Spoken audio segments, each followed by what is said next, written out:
Yadayim Reglaim worked. So we had different options. The first shiloh was the Kiddush Yadayim Reglaim done in association with taking the clothing off. Was that done before the Kohen took his clothing off, which would be consistent with the Rabbanan of Reb Meir, or did that occur after he took his clothing off, right before he went to the mikveh, which will be consistent with Reb Meir and with Rebbe, the way Reb Chisda understood him? Then he went to the mikveh, and then he got dressed. The question is, at what point did he make Kiddush Yadayim Reglaim? Both Reb Meir and the Rabbanan hold that the second set, as well as Reb Bacha, holds that the second set of Kiddush Yadayim Reglaim was done after he was already dressed in his new clothing, and he just had to go straight from Kiddush Yadayim Reglaim directly to do the avodah that he was preparing to do.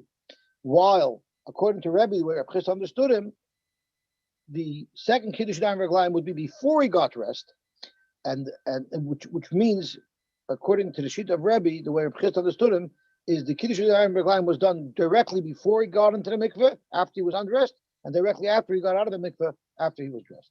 That really is the different sheetas that we encountered yesterday in a nutshell. And now we're up to Daf Lamed Beis Amud Beis, about 10 lines from the bottom, but the two dots are V'Eloi Satamid. Yeah, about 10 lines from the bottom. I just want to mention today is a yard site. Whether you're at Sayoni or not, today's a yard site of a Yid who is resting in an Eden, who literally gave his life up to save Eden.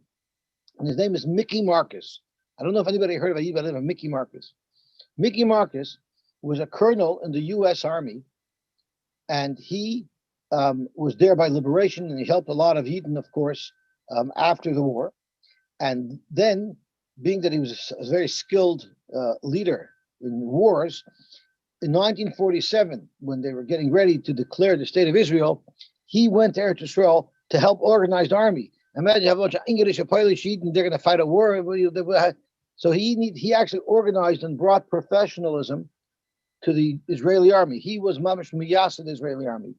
One of the things he did is during the War of 48, Yerushalayim, the part of Yerushalayim that Klal Yisrael was able to keep, the western part, was virtually surrounded by the territories. On the east was Jordan, and north and south were the territories that wrapped around it. And it was very constricted. Really, the bulk of Eretz Yisrael was the coastal plain, was Tel Aviv, was Bnei Brak, was along the ocean. And there was just a small strip of land that was within the Green Line, so to speak, that connected the coastal plain to Yerushalayim. And the problem is there was an area where it was so constricted that you were literally driving in between Arabs, and they would shoot and attack Yidden. They could only go back and forth to Yerushalayim during those years with convoys because it was so dangerous, because they were literally under fire from higher ground at that road. So he built the road in such a way where it would be as protected as possible. It was known as the Burma Road. And the Burma Road led from Tel Aviv, from the Bnei Brak area to Yerushalayim, which is what the Highway 1 roughly is today. And right before you get into Yerushalayim, there's a city called Abu Ghush. It's actually an Arab neighborhood where wealthier Arabs live, I believe, if I'm not making a mistake. And he was killed. This Mickey Marcus was killed by friendly fire, thinking that he was an Arab.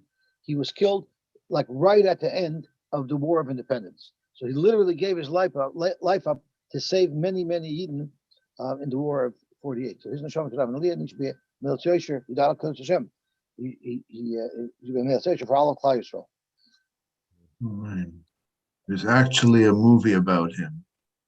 What's it called? Called Cast the Giant Shadow.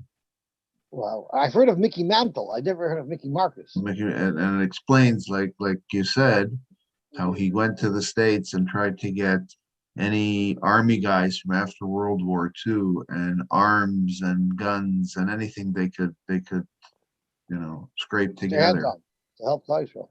So we owe him a big debt of gratitude. Okay, let's see the Heilige Gemara. So the Mishnah told us that they brought the Korban Tamid to the Kohen Gadol. The Kohen Gadol didn't have a nanosecond to waste. So therefore, he did most of the Shechita, which is what Kartsoi, the Gemara is going to elaborate on what that word means. And then he passed it off to another Kohen to another person to finish. and he went right away to do the Kabbalah Saddam, which had to be done through the Kohen Gadol. What does the Lashon Kortzu mean? Amar Ula Lishnik Diktalu. Kortzu means killing. In Yiddish, it makes sense. At Kortz gemacht jenem's Leben. But that's not where this word comes from. Where do you see this from a pasuk? It says Agala, referring to Mitzrayim. Their whole avodah zarah were cows, so they're referred to as the nation of Agala. Yaf Yaf Yafafia, beautiful Agala. Mitzrayim was Mitzrayim. Karatz mitzafain bava. It's murder. It was decimated. It was destroyed. It was killed from the people who came to attack it from the top. My mashma. Where do you get the taich in the pasuk from? Kedemetargem of Yosef. Malki Yoi have a Mitzrayim. Mitzrayim was a beautiful malchus. Amamin Ketulin Mitzifaina Yeshna Allah. A nation came to kill it from the north. So you see that the Lashon Karatz is murder. Yosna Allah Kartu, which means they killed Mitzrayim, they destroyed Mitzrayim. Zaktamar Bekama. So what exactly is this technically? How much of a shechita? How much did the Kohen Gadol actually cut by himself? Amarullah B'Raiv Shnayim. He cut Raiv of the Kana, the Veshet. The halacha is, in order to have a kosher shechita, you have to cut Raiv the Kana and Raiv the Veshet if it's a behema. If it's a bird, it's Raiv Simonechad, so Raiv of either the Kana or the Veshet. In this case, the korban tamid is a behema, so the Kohen had to cut. The Kohen Gadol had to cut Raiv the Kana and Raiv the Veshet. The Chein Amar Rabbi Yochanan B'Raiv Shnayim, and that's how Rabbi Yochanan said as well.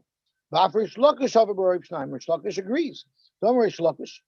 V'chimei achar shaninu rubo echad kamayu in Meseches Chulin.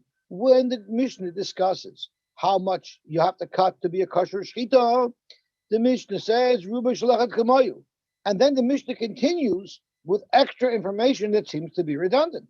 And Rish Lakish on the Mishnah in Chulin. Lama shaninu roiv echad boy for roiv shnayim b'behema. If the Mishnah already says rubo shalachat kamayu, so we already know that if you require one simon, it's going to be roiv of one simon, like a knife, and if you require two simon, like a behema, you'll need roiv of two simon. Why did the Mishnah have to reiterate roiv echad boy for roiv shnayim b'behema? Zakr Shlokish, the Mishnah in Chulin wants to teach us a halacha regarding our Mishnah here in Yuma. Because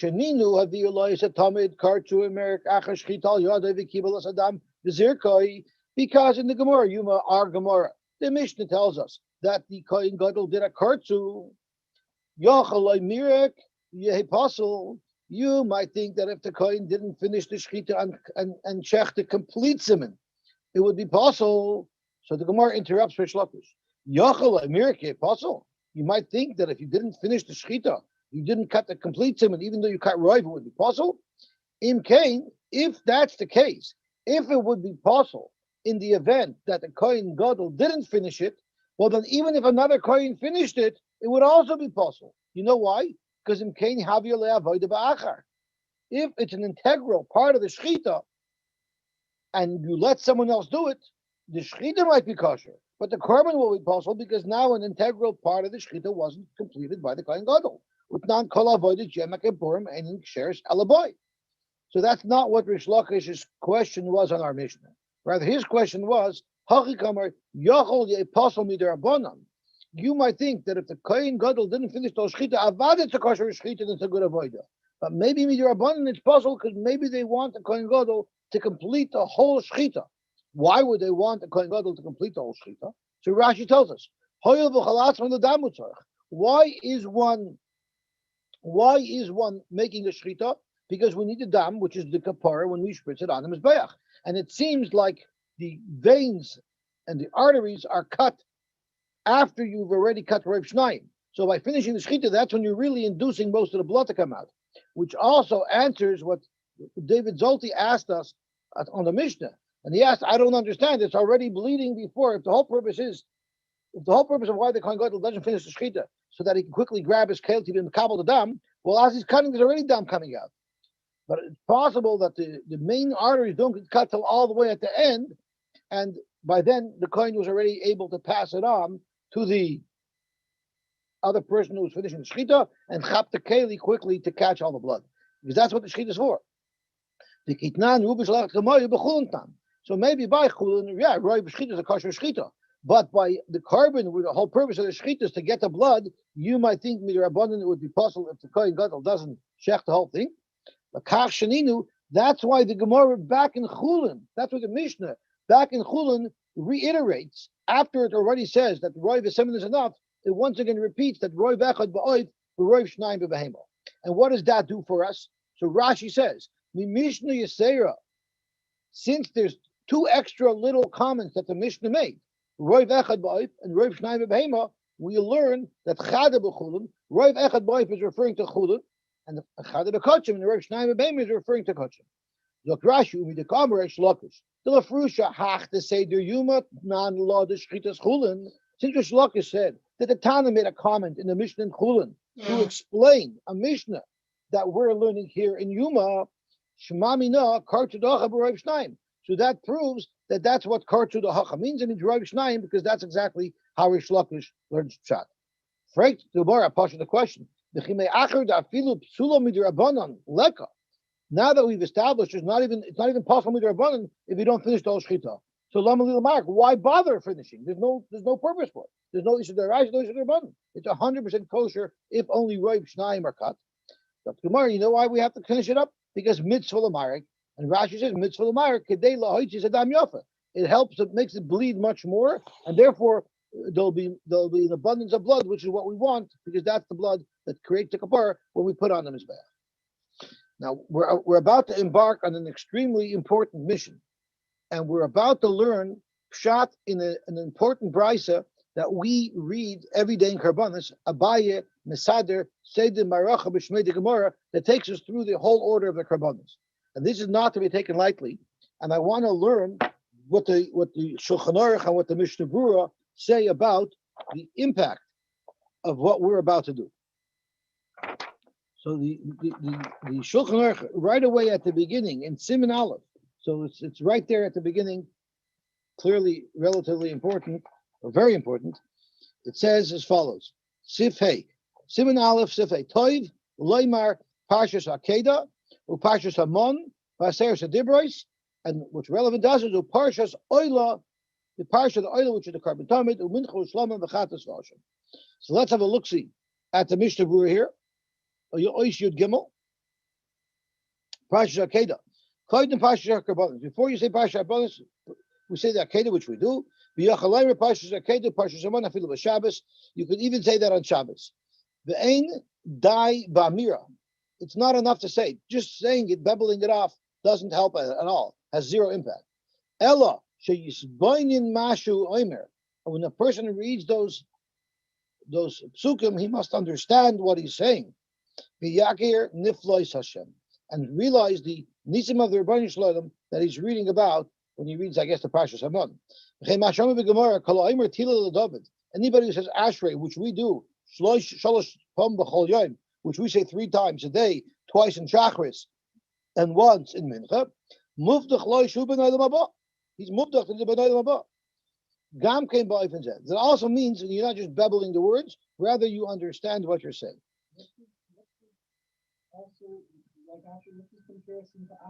He just thinks that the Gemara says that if you say Ashrei 3 times a day, you're muftach to be a ben adam haba.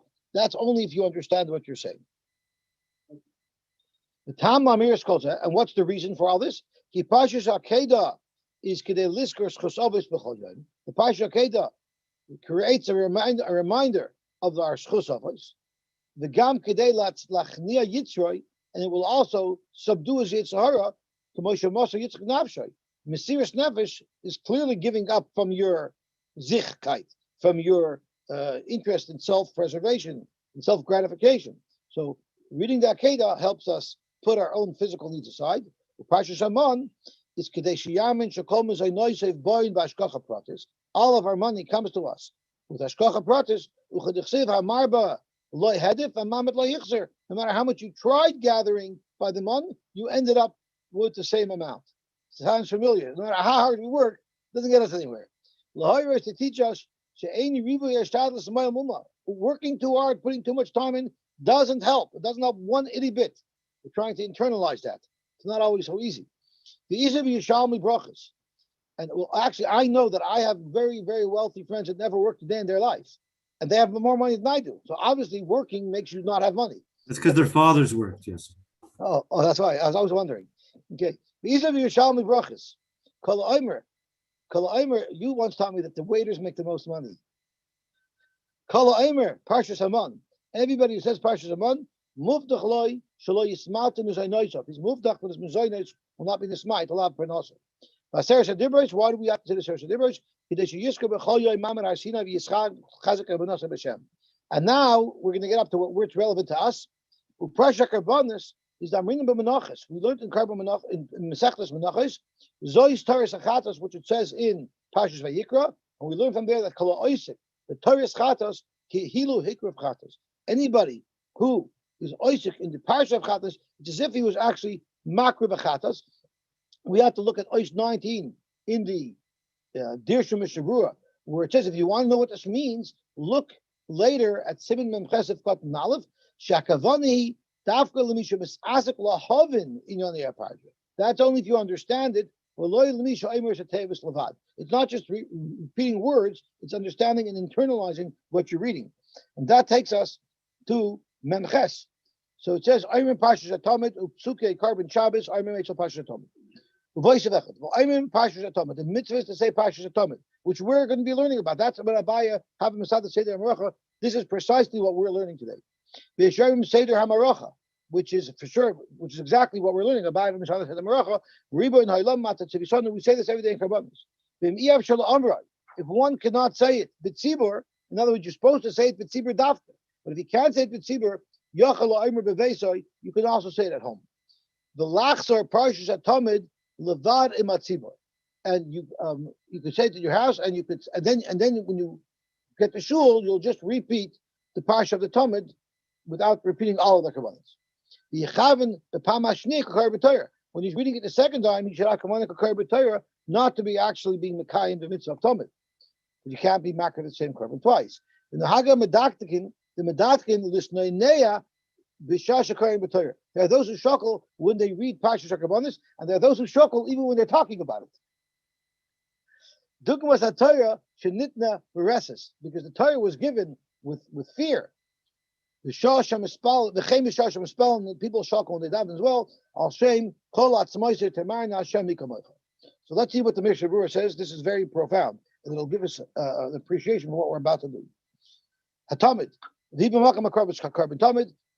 Reading the Parsha Talmud is in place of actually bringing the Carbon Talmud. So he says, "Gather Korea's Parsha Talmud, Kasha b'Shulchan Aruch Harav." So the Lubavitcher Rebbe says, "Shekavu Yisrael Chayva al Atzmam Minigzeh." Klal Yisrael accepted this minute to say Karbanos as a chiyuv. Likra Parsha Talmud Kedem Atfilah, to read it every day, like we do in Karbanos before davening. The Ilu B'Sefer has a current Siach Tfilah. Kosav Hagoyin Reb Chaim Kinevsky. Reb Chaim Kinevsky also said Shezechiev. Not only did Shulchan Aruch Harav said it, even Reb Chaim Kinevsky said it. The Chein Kosav V'Sifrei Archis Yosher. U'Lein Yechiv Noshim B'Miras Karbanos. Do women have to say Karbanos? Kosav V'Alach Ha'La'il Shechayavos Loimer Karbanos Kashem Shechayavos B'Tfilah. Chein Kosav Shulchan Aruch Harav Sheparshas Talmud Noshim Shavos LaNoshim. When it comes to saying Karbanos, the Parsha of the Talmud, women also have to say it. Uzman Kriya's Parsha Talmud. When should one say it? Kosav Beishal Avram Shenochan Loimer Atzoif Zman Tfilah Shachris. Since the Talmud is since the Parsha Talmud is the Carbon Talmud, we should only say it until Tzoif Zman Tfilah Shachris, because that's the time that you're allowed to bring the carbon. L'gabi Makam Amir's Parsha Talmud. Where should you say it? Kosav Avir Alocha B'Shem HaZoyar Shetoiv Loimer Parsha Talmud B'Shar Parshas Dafka B'Beis HaKnesses. There's a special inyan to say Dafka in Shul. Ubishar Tshuva Bir Tam Shavodis HaKarbonos Hoysha B'Beis HaMikdash. The Karbonos weren't done at home. The Karbonos were done in the Beis HaMikdash. U'Beis HaKnesses U'Mikdash Mat. So that's the first thing. Karbonos should ideally be said in the Beis HaMikdash. Shekein Kiblu Chazal Bizman Shein Beis HaMikdash Kayim. When we no longer have a Beis HaMikdash, and Yecholim L'Hakav Karbonos, Mishayishik Beheaded B'Parsha saying, one who's Isaac in understanding them, and in the parashas about them, Malo Bakos of Kilo Krivim, it's as if they were makriv those karbanos themselves. And once again, The issue says, when he's supposed to say it, you say before davening, but if you come late and you're not going to be able to take karbanos without missing tefillah b'tzibur, you shouldn't say it then. You should say it afterwards. Okay, what does it say weiter? That's why we say the Seder Maracha, which is what we're learning today. That's where the minute comes from to say Abayav Masader, which we're going to learn today. The nearly pashas of the Mishigura. This is the main punchline. The Misha Yedei Sefer, someone who could learn, who understands. Mitzvah Lilmoid Bagamora, Perish Memberzu. He has a special mitzvah to learn in the Gemara, which we're about to learn in Daf Lamed Gimel. In Yuma, there's a mitzvah to learn the Gemara shot in this memra. The Pashak Taurus as well. We should learn the Gemara about it to understand it well. And if you understand what you're saying, then the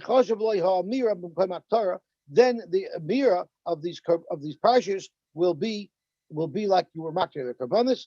And once again, he says the Zohar says, what's the mile of saying it? If you say Pashak Taurus, sheyinotzel mikol devorim royim. When we call Pagoyim Roim, you'll be saved from any bad thing if you say the Pashas Taurus properly. Mehirira from bad hirurim, which the carbon oila is mechaber for. Umidinra umimoves v'lo yinozer kol oisa yoyim. If one says the Pashas Taurus, he's guaranteed he will not suffer damage today. We say there yoyim because of shemisha makvid lemer Pashas Taurus pamayim b'chol yoyim, and if you say twice a day, ulachavim b'mila b'mila goyim bracha. A very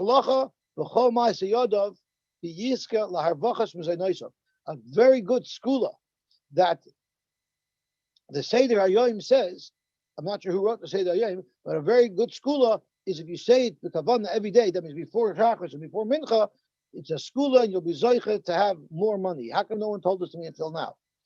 Zog to Gemara Viter. The next thing is, the Chen Kasva Svarim, the Mashamar HaGemara, Kol Isaac Pashas Oila. It's as if he said it. Hakavana shu misasek lahavin in yonah.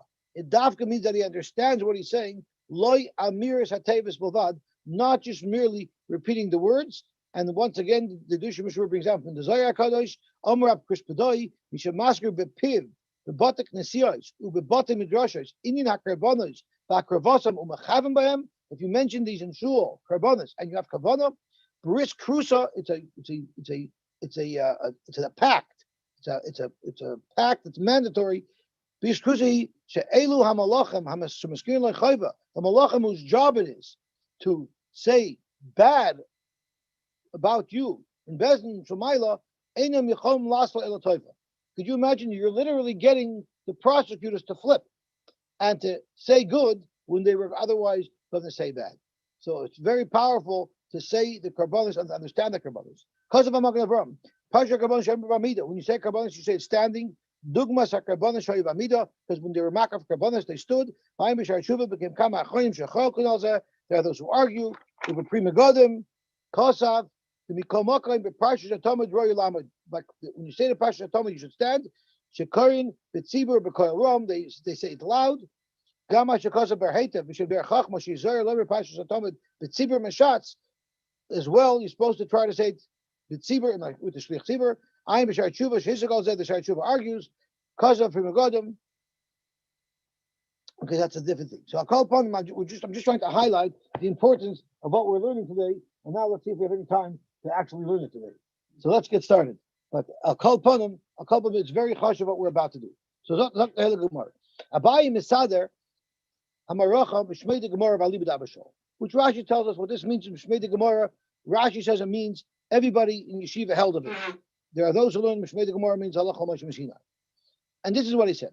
Maracha gedoyla, setting up the wood for the main pyre on the mizbeach where they burnt the karbonis is kaidamis lamaracha shnei shel kataris. They had a second pyre where they had fire. When you go up the ramp, on the right side would be the maracha gedoyla, on the left side would be the maracha ketana. And the maracha ketana was a little fire. The whole purpose of it was so that you can take hot coals from there into the mizbeach hapnimi to bring the kataris. That has one purpose only. A little fire to create coals to bring to the mizbeach hapnimi. And the Menach Shniyas Akdaris came before they put the two new pieces of wood on the Marach Gedaila. They put the wood on the fire before the Kohen went in to take the ash off of the Mizbech HaPnimi from the remainder of yesterday's Kedaris. They cleaned off the Mizbech before they cleaned out 5 out of the 7 Neiris in the Beis HaMikdash. And there are those who learned that he didn't clear them all out because there had to be 2 burning at all times. Not everyone holds like that. And then Vatavish Chomish Neiris Kodmul Damatomid. Then they did the Damatomid, which Rashi teaches. Not everybody agrees. I think the Rambam disagrees. But Rashi teaches that it means the Shechita and the Zricha. I think the Rambam learns that you shechted it earlier. It's just as Zricha. But Rashi learns the Shechita of the Talmud came after Vatavish Chomish Neiris. And then with Damatomid Kodmul Tavish Neiris. And then came the Atavish Neiris. And we're going to learn why they couldn't just be made of all the Neiris together. Why did they have to do it piecemeal? After the Tavish Teineris, the Kohen was maked to the Ketores. After he was maked to the Ketores, then he took the butchered pieces of the carbon oil of the Talmud to bring him to the Mizbeach. After he brought the Ivarim on the Mizbeach, then they brought the Mincha, which is the flour carbon on the Mizbeach. After the Mincha, they brought the Chavitin, which was also a carbon Mincha, but that was the personal carbon Mincha of the Kohen Gadol. The Chavitin and the Sachin. After the Chavitin, then they poured the wine on the Mizbech that was still connected to the carbon Talmud. And the Sachin and Musafin. And if it was a day where there was a Musaf like Shabbos, then after the Nesachim, you engage in the carbon Musaf, Musafin of Bezichin. And on Shabbos, after they brought the carbon Musaf, only then did they take the Bezichin of Lavoina that were on the Shulchan and they were machibet on the Mizbech. The Bezichin, the Talmud shall bein Arbaim. And after the Bezichin, then they did the Talmud shall bein Arbaim. Shenamar, like it says in the pasuk, the Hiktir Allah Chelvei Ashlamim, and we're trying to learn from this pasuk that the last thing that was brought was the Talmud Shal Bein Arbaim. And how do you see it from this pasuk? It says Hiktir Allah Chelvei Ashlamim, and we dash in from Allah Hashlim. So it says Allah here, and it says Shlamim Lashon Hashlim. So we dash in Allah Hashlim Kol Carbon Kulam. On the first carbon Talmud, you should bring all the other carbonates. But on the second carbon Talmud, you shouldn't have any other carbonates brought after it. And that's what Rashi says, Allah al-Oilas Talmud shal Shachar. To which carbon can you add on a whole bunch of other activities? To the carbon Talmud shal Shachar. B'Reish Hamur, B'Reish Mikra, that the Torah is referring to. At the beginning of the pasuk, Shenemar v'Arach Allah v'Hiktir, v'Hoysev v'Hishlim acharei kol carbonates. All the carbonates were completed after the Talmud shal Shachar, v'Loyal shal Bein Arbaim. But after the Talmud Shal Bein Arbaim, you didn't bring any more karbanos. Limit al Talmud Shal Bein Arbaim shu achan kol karbanos. That teaches us that the Talmud Shal Bein Arbaim was the last of the karbanos. So now we're going to analyze step by step why is the order in this fashion. Omar Aracha Gedola Kademis al Maracha Shni Shal Kedaris. So the very first thing that you do, there's also why he doesn't discuss Trumas Hadeshin. So those say that's done at night. But he's starting with the Maracha Gedola, which is cleaning up and setting up the fire that was burning on the Mizbeach. First, he took care of the main fire, then the small fire. Minolan, how do you know this order? The Tanya. We say it in Karbanis every day. He oila al moita al mizbeach kol alayla. Al mizbeach kol alayla. This is referring to the main fire on the mizbeach. Zuma racha gedola. And then later on in the pasuk it says v'eisha mizbeach tu kadboy. That's referring to Zuma racha shniya shal ketaris. So that's how you know. First, you took care of the main fire, then you took care of the smaller fire. Frank the more of a maybe it's the opposite. Maybe it's opposite. Maybe he Allah Mike is referring to the fire for the Ketores. It makes more sense to take care of the Maracha Gedola first. Shekain Kaparasa Maruba. The Maracha Gedola is a place where all of the carbonas, you're marked there. There's a lot of kapara happening there. Masha Enkein. The Maracha Ketores, you only bring one thing. You only use it for one thing, for the Ketores. Maybe the Maracha Ketores is more choshev. Shekain Machnisin Mimena Lefnim, because you bring from that into the heichal, because you're makir the Ketores on the Mizbech HaPnimi. So Kamar Filochi, Kaparasa Maruba Adifa, the Svar of Kaparasa Maruba is a stronger Svar. That's why first we take care of the big fire, and then we take care of the little fire. The boy say no. Another Svar is, regardless, the big fire is more important. Because if they didn't have enough wood and they weren't able to make the second fire, then you would actually take for the kataris from the big maracha. So the big maracha has kataris in it as well, because it has within it the capability to supply the coal for the kataris. Maracha shniya shal kataris kodemis l'sidu shnei gzir eitzim. Minalam, how do you know that? Zok Gemara, the Chsivit says, "Uvier Allah hakoyin eitzim baboiker baboiker." This is referring to the shnei gzir eitzim. We learned that the koyinim take every day. They take eitzim and they put it on the mizbeach. That's referring to shnei gzir eitzim. And it says, "Uvier Allah koyin baboiker baboiker." Allah, right? So uvier Allah koyin. To tell you Allah v'lo chavita. If the Torah is specific, put the eitzim on this fire, not on that fire, which means the Torah is alluding to two fires there, which means that both fires are already existent.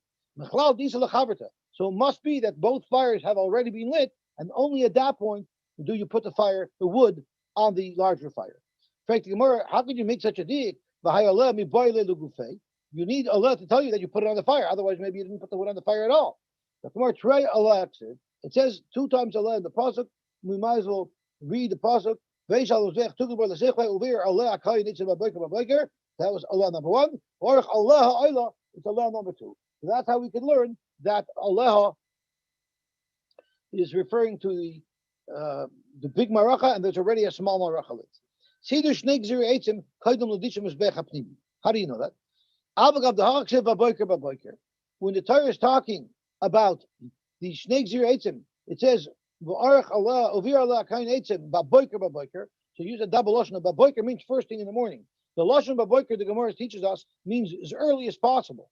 Baboiker. Referring to the dishin mizbeach hapnimi, it also says baboiker baboiker. Where does it say baboiker baboiker? It doesn't say it quite, but dishin mizbeach hapnimi. It says it over here. It says v'hikter olav Aaron k'tayra samim baboiker baboiker be'tivas and ershak tirena. It really is talking directly about the Ketores. But Rashi teaches us that in order to do the Ketores, the Ain't Ketores elul achadishim, since you don't bring the Ketores until after you clean off the Mizbeach, so that's when so the Baboiker is not only referring to the actual Ketores, it's referring to all the preparation for the Ketores, which is Dishim Mizbeach Apnimi. So it says Baboiker referring to both things, which means both of them have to be done as early as possible. So how do you know which one should you give precedence to? We would rather say that the wood is more important because the wood is directly contributing to the carbon. It's being machshir, it's allowing us to do the carbon. What is the machshir? Shnei gzir eitzim. But how could you say that? Well, the machshir is what's helping us. We're building a fire that's going to allow us to be machshir to Torahs. But you're not using those shnei gzir eitzim to make the fire for the Torahs. You're using the shnei gzir eitzim to make the fire for the Marach Gedolah. The fact is, wood is the direct precedent to making the fire, to burning the Torahs. So even though this is not the specific wood that we're using for the Torahs, it's good enough to call it the Hechsher Mitzvah. Rabbeinu Amar, I'll tell you another reason why you deal with the gzir eitzim before Dishim Mizbeach Hapnimi, because you're there already. You're there on the Mizbeach HaChiton, fixing up the Maracha. Why would I drop that, run inside and go back? Let me just deal with it right now. I put the wood on the Mizbeach. Rav Ashi Amar, another reason is because like we said earlier, the Maracha Gedolah is also connected. Putting wood is also connected to the Ketores, because sometimes you would use that wood for the Ketores. Next, my time, what's the reason for that? Why do you deal with the Mizbeach before you deal with the Menorah? So this is a very simple answer. It's geography. Gemara Gamirna we learned. Gemara Gamirna. I learned that this is the rule. I was taught like this by my Rabbi, but Sfar Lo Yodama, I don't know the reason. I never figured out the reason. Rava says it's Pashut why you do the Dishim Mizbeach before the Menorah. Because Rish Lakish said you're not allowed to pass by a mitzvah if you're doing a mitzvah. And when you go into the heichal, where do you hit first? The Mizbeach Pagabaresha, you always hit the Mizbeach first because the Mizbeach was closest to the entrance of the heichal. The Tanya, Shulchan, the Tzofan. The Shulchan was on the right side when he came in, which was the north side of the heichal. Moshech min hakoisel shtei amas. It was 2 amas away from the koisel because the kohanim went in. They had to stand in between the wall and the koisel, the wall and the shulchan to set up the bread. It was moshech min hakoisel shtei amas umechza. U'menorah v'dorim. When you walked into the heichal, the menorah was on the left side. But another because it's supposed to be parallel. So they were each 2.5 amas away from the wall. And Mizbech Mamutza v'Aymed Bemtza. And the Mizbech was centered in between them. However, it wasn't directly in between them. It was Moshech Klapei Chutz Kima. It was closer to the entrance of the Heichal. So it was like a segula. It was in the shape of a segula, like a triangle. Why can't you put the Mizbeach directly in between the Shulchan and the Menorah? Why did it have to be further out? It says the Menorah has to be directly opposite the Shulchan. So therefore, they have to have a direct line in between them without any obstruction, such as the Mizbeach.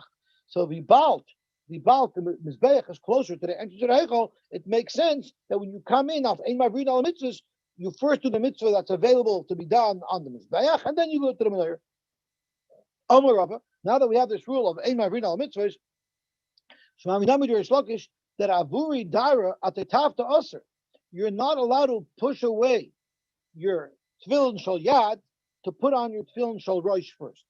You're supposed to put on your Tefillin Shal Yad first. How are you supposed to do it?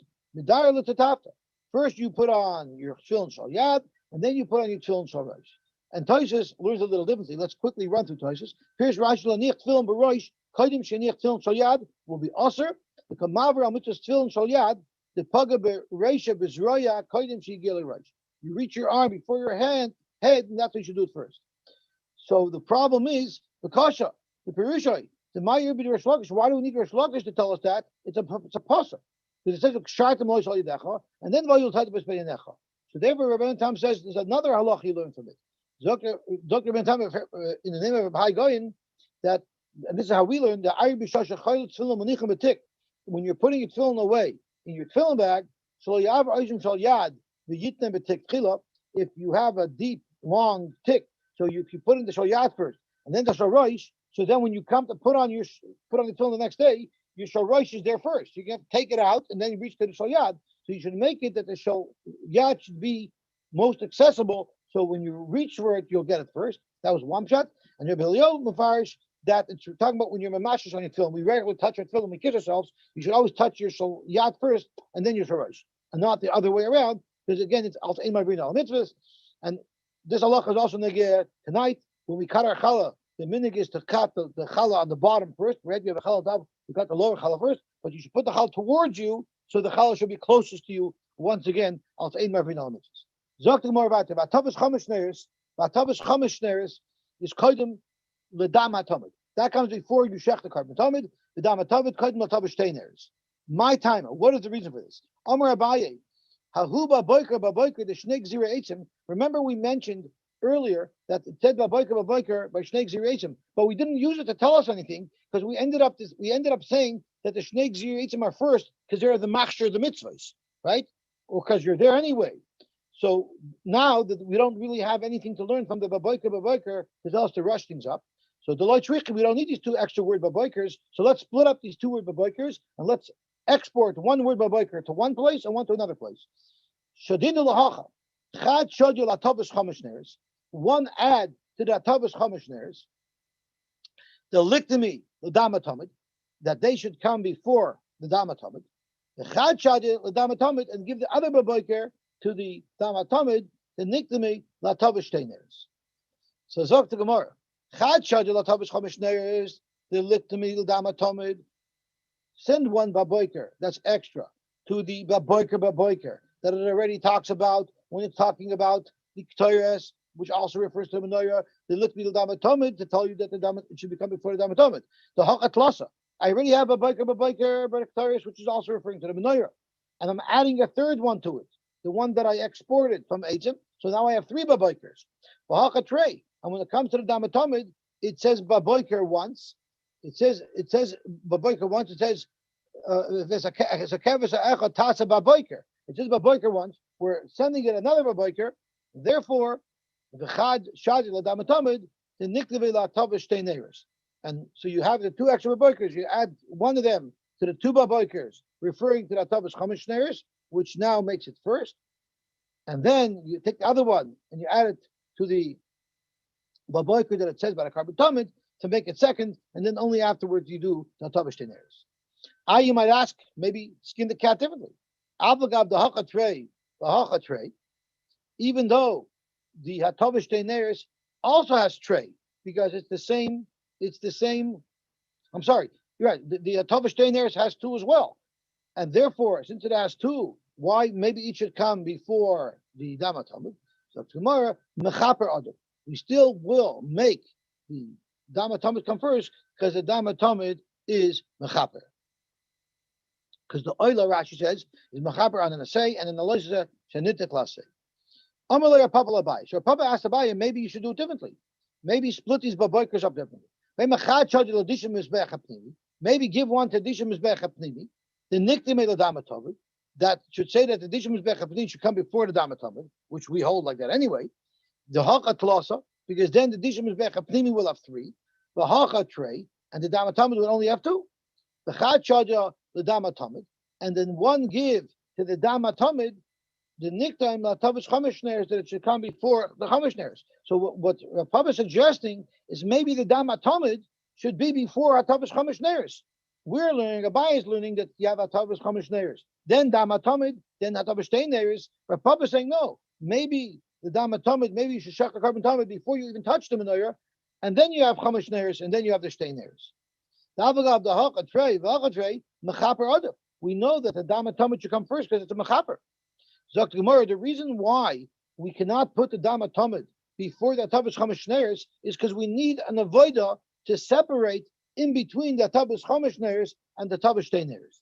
And if you don't do that, in Cain, Ifzaku, the Maim Ifzakasalu, how are you going to separate the two Atavish? And we'll soon learn why you need to separate them. But if you need something to separate them, you need Damatomid to do it. The Omar, Lama Mativin, the Chayzin, the Mativin. Bishlam, according to Rish Lakish, who holds that the reason why we separate that Tavish Neres to 5 and then 2 is only Kedela Hagish Kol Hazara Kula. There's no specific reason. It's only so that if you do things in stages, it makes a bigger tumult because you're doing the same thing twice. So you have more tumult in the Hazara. Shabbat, then I don't need an avoided to be in between them. I'll take a break. It's like the 2 sudas that you make on a Yom Tov, that's Shabbos. You stop your meal, you take a walk. However, according to Rabbi Yochanan, you learn that out of a pasuk. It says Baboiker to teach us that you have to separate B'dafka, the Hatavish Neres, into 2 separate components. You're not going to have any avoiding between them, and because of that, Abaye tells Rav Papa that you're wrong. You cannot suggest that the Damatamid should be before the Hatavish Chomish Neres, because there has to be something in between to separate between the two of them. I think we better stop here, because if not, we're not going to be able to take Karbonis B'tzibur. But at least we know part of it, and we'll be Mamshech HaMitchem here. We can learn tomorrow afternoon in Shul, and we'll also learn in Mitchem Motzei Shabbos at 10:45. We'll figure out Shavuos later. It looks like there's some small blutter for Shavuos, so that we'll be able to figure it out on Sunday. I'd love to. So we'll stop here, and I want to figure out the logistics of what the timing works for everybody. Maybe everybody think about it.